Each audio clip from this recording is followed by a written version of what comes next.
Welcome back to Not Too Cool to Read. My name is Kira. Today we will be reading The Adventures of Beekle The Imaginary Friend by Dan Santat. Santat. Yeah, Dan Santat.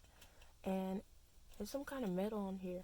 It says the Caldecott metal, which is pretty cool.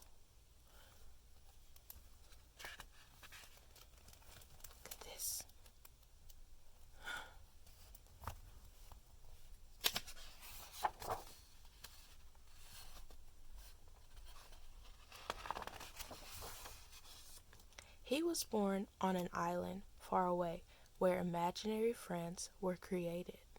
Here they lived and played, each eagerly waiting to be imagined by a real child.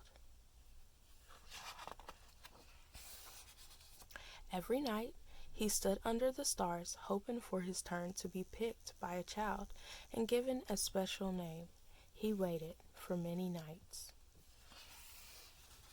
But his turn never came. His mind filled with thoughts of all the amazing things that were keeping his friend from imagining him. So rather than waiting,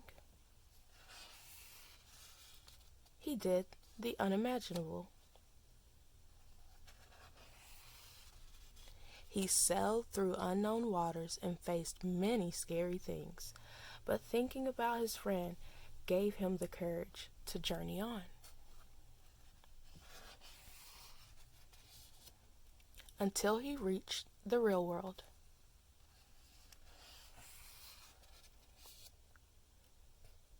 The real world was a strange place. No kids were eating cake. No one stopped to hear the music, and everyone needed nap time.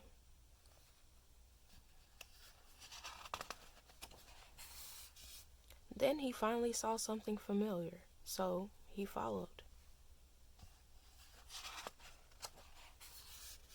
He had a good feeling about this place, but he looked everywhere, and he could not find his friend.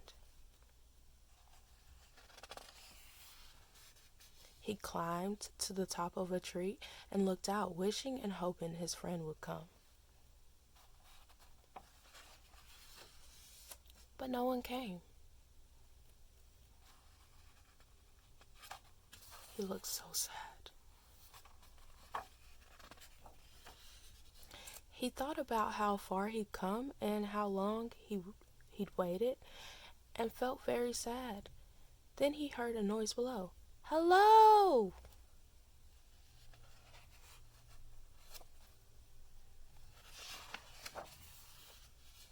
Her face was friendly and familiar, and there was something about her that felt just right. At first, they weren't sure what to do. Neither of them had made a friend before, but after a little while, they realized they were perfect together. And this is their interaction. And then he goes, hee hee. And then she goes, tee hee hee. And then she goes, Alice. And he goes, And then she goes, Beekle? I'm Beekle. Hi, Beekle. Beekle and Alice had many new adventures. They shared their snacks. They told funny jokes. The world began to feel a little less strange. And together, they did the unimaginable.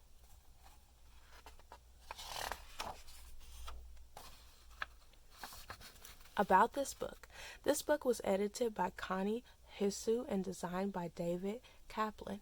The production was supervised by Erica Schwartz, and the production editor was Christine Ma. The illustrations for this book were done in pencil, crayon, watercolor, ink, and Adobe Photoshop. The text was hand lettered. That's so cool. Thank you for reading with me.